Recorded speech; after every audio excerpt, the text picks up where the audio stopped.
isso aí, mais um programa Coffee Break entrando no ar aqui pela sua TV Geração Z. Maria Carmen, esse estúdio hoje tá maravilhoso, nossa, gente. Tá que tá, né? Tá que tá. Fora o aroma que está aqui, que está assim, olha irresistível. Só. E hoje, Maria Carmen, é uma data especial.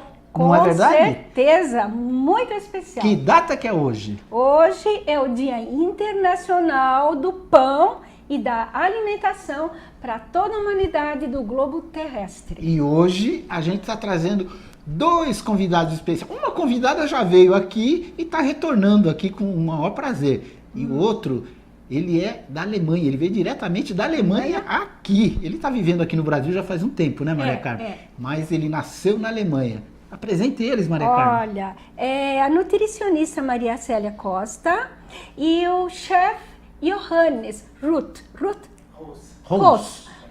Muito bem-vindo ao programa Coffee Break. Ele é todo de vocês, vocês são da área da alimentação e é uma honra recebê-los, Maria Célia. Gente, olha esse cenário, como é que tá hoje aqui, ó. Olha só, que delícia. Eu e a Maria Carmen aqui estamos com água na boca, né, Maria Carmen? Nossa, nem diga, nem diga. Ainda bem que a gente tem uma nutricionista aqui ao lado. Pois é, né?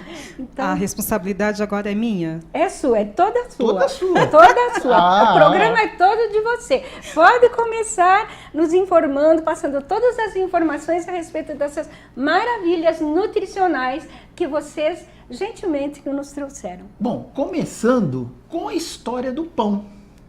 Tá, ok. Bom, primeiro, muito obrigada, né, pelo convite, né, um prazer muito grande. Mais uma vez você retornando aqui no mais uma vez retornando, mas agora como nutricionista, né? E já a gente vai começar pela história do pão. Aqui ao meu lado está o Johannes, ele é um chefe de bakery, uma pessoa que tem um conhecimento fantástico, né, em pães. E como vocês mesmos bem disseram, veio da Alemanha e eu vou passar a palavra para ele, porque ele, melhor do que ninguém, pode falar da história do pão para nós, né, Johannes? Sem dúvida nenhuma, o pão é um alimento tão simples, né, tão elementar, né, que está nos dias a dias da casa da gente e às vezes as pessoas não dão devido valor para ele, né? A história da planificação, talvez a história da alimentação, talvez a Célia possa explicar um pouco sobre alimentação, quando ela for falar, a gente vai perceber que a alimentação, desde os primórdios, ele baseado sempre em pães, né? Então, nós temos diversos tipos de pães que foram, no decorrer da vida, criando suas lendas, né? Como o ciabatta, como o pão sírio, inclusive o pão sírio conta um pouco já, começa um pouco da história, né? Que seria aquele pão meio achatado, em que as pessoas, assim que começaram a macerar o trigo, fizeram um mingau, e esse mingau então jogavam em cima das pedras quentes para transformar isso em um pão, não em uma bolacha, né? Os historiadores consideram pão só a partir do momento em que ele recebe a fermentação. Então, isso data mais ou menos de 6.000 anos. Nossa! Então, é bastante tempo que a gente come pão, né? E depois que alguém resolveu colocar isso em cima de essa massa, esse trigo macerado, molhado em cima de uma pedra, alguém deve ter provavelmente esquecido isso fora no tempo, e aquilo fermentou e isso virou uma massa um pouco mais macia. Assim que eles assaram, virou uma massa um pouco mais macia, e aí por diante dá-se início então à fermentação, e então as pessoas percebem que a fermentação faz com que o pão fique mais macio, é mais fácil de digerir um pão desse, é mais saboroso por causa da acidez do pão, e aí começa todo esse culto. Nós trouxemos um exemplo aqui de um pão. Esse pão é curioso porque foram os britânicos que estavam fazendo uma escavação em Pompeia, na Itália, onde havia aquela cidade, né, que foi encoberta pelas cinzas. Pompeia? Acho que é Pompeia. Pompeia. E a cidade, e eles chegaram na parte onde que tinha um forno. E aí escavaram e encontraram um pão lá dentro. Esse pão, segundo historiadores, foi colocado no forno horas antes do vulcão entrar em erupção. E esse pão estava bem intacto, coberto pelas cinzas. Então os britânicos levaram esse pão para Inglaterra, fizeram um estudo e daí se entendeu bastante sobre como eles comiam pão naquela época, né? Porque as evidências, existiam já evidências que já tinha esse tipo de maciez que nós temos hoje nos pães, porém, quando eles levaram lá e viram realmente que desse tempo de 72 anos, 76 anos depois de Cristo até hoje, o pão continua sendo bem similar ao que a gente come hoje. É claro que hoje ele é bem mais macio, bem mais volumoso, mas ele tem os mesmos aspectos. A gente conseguiu identificar, os historiadores conseguiram identificar algo que a gente vem contando já em histórias, porém se concretizou muito mais, né? O pão tinha... Pode segurar para mim, Célia, por favor? O pão, eles descobriram uma alcinha que tinha do lado dele. Então, para que essa alça? Primeiro, para fazer com que o pão ficasse um pouco mais alto, porque eles não amassavam muito, eles amassavam em coxos, né? A massa. Então, a massa, quando você colocava para fermentar, ela começava a cair. Então, eles amarraram essa fita aqui para fazer com que o pão ficasse um pouco mais alto e aproveitasse também para que as pessoas pudessem levar ele para casa, né? Segurando dessa maneira. Então, provavelmente tenha sido isso. Outro indício é essa divisão que ele sofreu aqui em cima, que foram, provavelmente já era uma divisão para que algum proprietário de escravos ou alguma pessoa pudesse já dividir, fazer a divisão dos pães. Igualmente. E outra coisa importante foi esse símbolo aqui, não sei se vocês conseguem enxergar aqui, esse símbolo. Eu consigo. É uma mostra de que as padarias, quando faziam seus pães, marcavam seus pães para que as pessoas soubessem de onde vinha esse pão, né? Claro, também era uma questão de proteção da padaria, porque os reinados também começaram a ficar preocupados porque os pães estavam ficando mais volumosos e menos pesados. Então, a população começou a sofrer muito com isso. E, para isso, o reinado pediu para que os padarias começassem a marcar os seus pães, para que, se alguém comprasse um pão e se sentisse lesado, ele pudesse ter o sinal de onde foi comprado e essa padaria fosse, então, penalizada. Seria um selo de garantia ou seria o código de barras que nós usamos hoje? Exatamente, interessante, viu? Muito interessante. Esse pão aí tem 2000 anos, né? A receita tem 2000 anos. Esse aqui exatamente não, né? Nós só fizemos refizemos ele seguindo os critérios que foram diagnosticados dentro dessa pesquisa, né? Que tem um pouco de farinha de espelta dentro dele, tem farinha de trigo, é um mix de farinhas, né? Ele foi assado num forno sem vapor, por isso essa impressão bem opaca, né? Ele tem uma cara bem opaca, então nós seguimos todos os requisitos e foi assado direto no laço também, que é colocar o pão dentro do forno mesmo, sem colocar com aquelas assadeiras, né? Que normalmente as padarias colocam. Então seguimos fomos bem fiéis à reprodução desse pão para que atiçasse a curiosidade aí, né? Já que é o Dia Internacional do Pão. Com certeza, olha só, hein? E o forno, naturalmente, na época, era a lenha, né? Continua sendo feito em forno de lenha. Esse pão exatamente não foi feito em forno de lenha, mas nós obedecemos às temperaturas que eram usadas na época, né? Na época eram fornos de glue, né? E aí eles colocam a lenha lá dentro. É mais ou menos bem parecido com o que é feita a pizza hoje, né? Quando a gente vai numa pizzaria, a gente olha. Então, aquele tipo de forno não permite com que o pão também cresça muito, porque você precisa de uma coisa que chama vapor quando você faz o pão, para ele ficar brilhante, para ele ter um volume maior. Tem a diferença de sabor do pão na lenha e um pão num forno? Com toda certeza. Com toda certeza tem. Você tem o tostado da madeira, e o trigo com a madeira tem uma combinação muito bonita e muito gostosa. Você sente perceptível e muito fácil quando você experimenta um pão feito a lenha, inclusive isso é uma das grandes que tem voltado muito na Europa, forno a lenha. Então as padarias estão deixando inclusive um buraquinho, uma janelinha em que você pode olhar lá dentro da janelinha e constatar que aquela padaria está fazendo 1 ou 2 tipos de pães a lenha, porque o forno a lenha ele consome um espaço muito grande e ele não tem uma produtividade muito grande. Mas as padarias na Europa estão direcionando alguns produtos para serem assados no forno a lenha. Então, esse pão, na minha concepção, é altamente gourmet. Com certeza. Com certeza. O que faz ele mais gourmet ainda é a fermentação que a gente dá para ela. E essa questão da fermentação era uma ciência que foi evoluindo desde esse momento em que provavelmente alguém esqueceu um mingau fora da... Essa mingau que eles faziam, essa panqueca, esqueceu e começou a fermentar.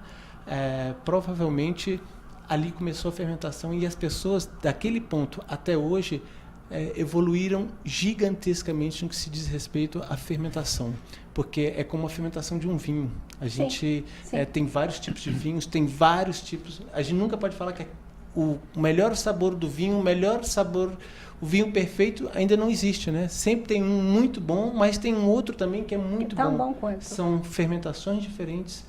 E o pão recebe mais ou menos a mesma importância na sua fermentação. Eu posso fermentar ele de uma maneira, posso fermentar ele de outra maneira, com trigo, ou posso fermentar o pão com centeio, com sorgo, com outros cereais, que eu dou outra cara, outro sabor, dependendo do tipo de textura que eu quero do meu pão, depende também do tipo de casca que eu quero no meu pão, do tipo de combinação que eu quero dar ao meu pão, eu posso harmonizar ele e fazer com que esse pão realmente se torne um evento, uma coisa muito especial e muito gostosa. Que maravilha! Nossa, E é uma aula, né? o que é massa madre? Esses pães, por exemplo, eles foram feitos a partir de massa madre, né? Que é a fermentação natural. Você explica um pouquinho, Johannes, por favor? A fermentação natural, eu gosto de explicar assim, para que a gente possa entender melhor, é como se eu pegasse, por exemplo, uma uva e deixasse em cima de uma mesa, por exemplo. Daqui a 5 dias, essa uva vai fermentar. E não quer dizer que aquilo ali é a fermentação. Porque se eu pegar o suco dessa uva e colocar numa vasilha, numa garrafa e deixar em cima da mesa, tomar todo o cuidado, cuidado com a higiene, aquilo também não vai virar uma fermentação. E isso que é importante lembrar. Porque as pessoas, muitas vezes, elas falam que eu vou fazer uma massa madre, eu vou fazer um pé de massa, um levain, ou sauerteig, ou sourdough, como se é falado em todas as partes do mundo. É necessário que você tenha um cuidado muito grande para se fazer uma massa madre, assim como você faz um vinho. Porque o simples fato de você deixar o suco de uva fermentar não quer dizer que vai virar um vinho, nem sequer um vinagre vai virar. Então, você precisa saber conduzir essa fermentação, porque a fermentação, em algum momento, no princípio, ela é muito similar à putrefação, porque ela começa a pegar bactérias do ambiente e aí vai se desenvolvendo os sabores, principalmente 2 tipos de sabores ou de acidez que são muito peculiares, tanto no pão como no vinho, que é o ácido lácteo e o ácido acético, né?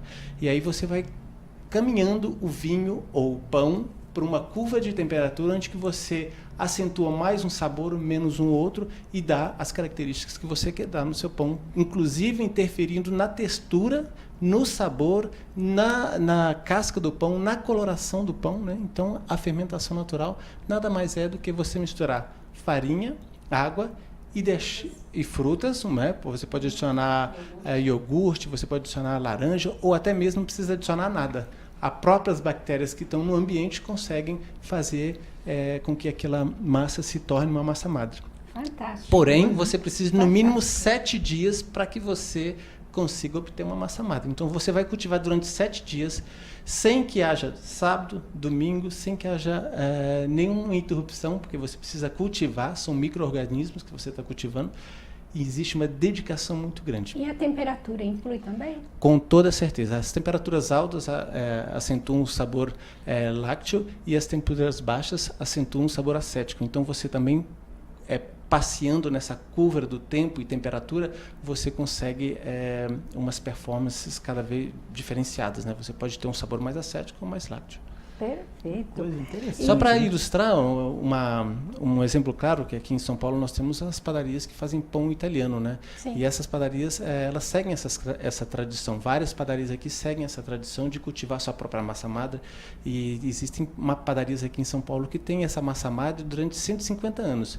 Agora, imaginem vocês uma pessoa cultivar 150 anos uma massa em que ela não tenha descanso nem no sábado, nem domingo, e nem feriado, nem Natal, todos os dias é necessário revitalizar essa massa para que você tenha as características de uma bela massa madre. Que coisa, hein, Maria Carmen? Eu tô bobo aqui. Eu não sabia nada disso. A gente Olha, come o pão, especialista se abata aí. assim, sabe? Só porque é gostoso. Imagina, eu vou passar a valorizar muito mais o pão, viu, pois gente? né? Pois é. Tem alguma pergunta aí, Mr. Onde Eu tenho surgiram várias. os primeiros padeiros? Os primeiros padeiros, pelo que os estudos mostram, a Mesopotâmia é o primeiro berço onde se encontraram os primeiros fornos iglus, onde que eles faziam o primeiro pão para a comunidade, né? Então, até onde existem estudos, a Mesopotâmia talvez seja os primeiros padeiros. Mas a primeira escola de panificação surgiu em Roma, no Império Romano. Foi onde que realmente eles divulgaram, fizeram as primeiras escolas e também determinaram essa profissão como uma profissão muito importante. Porque eles comiam antigamente muito pão Muito com vinho, né? Pão E com embutidos, vinho, né? A gente vê até nos filmes assim, né? Pão com vinho, tá? Imperador, aquelas coisas assim, né? Na Alemanha, a Maria Célia me passou a informação que a Alemanha é o país onde existe um número maior de variedades de pães, né? Isso é verdade? Sem dúvida. Bom, é porque o que acontece hoje, se a gente pegar, poucas pessoas talvez saibam disso, mas a Alemanha trabalha com muito centeio, né? Quase 40% dos pães que são feitos na Alemanha são feitos à base de centeio. Então são pães com características bem diferentes do que é no Brasil. E a panificação francesa, ela é muito mais famosa, ela é muito mais refinada, porque os franceses conseguiram também refinar a farinha muito melhor do que os alemães, por exemplo, né? E você pode ver que os pães alemães, em muitos casos, você vai cortar uma fatia e você vai ver vários grãos ali dentro. São pães bem escuros, de alvéolos bem fechados, né? Que é aquele miolo. E essas são as características de farinha não tão bem refinada, né? Mas hoje se trabalha com sorgo, espelta, com vários tipos de trigos e vários tipos de fermentação na Alemanha, enquanto outros países, como a Itália, que também tem uma grande importância na panificação, assim como a França, que tem um know-how, uma expertise muito grande em panificação com aqueles pães de luxo, né? A Alemanha tem essa diversidade muito grande de tipos diferentes de pães e trabalham com diferentes tipos de cereais também, né, para fazer o pão. Então a Alemanha consome muito pão?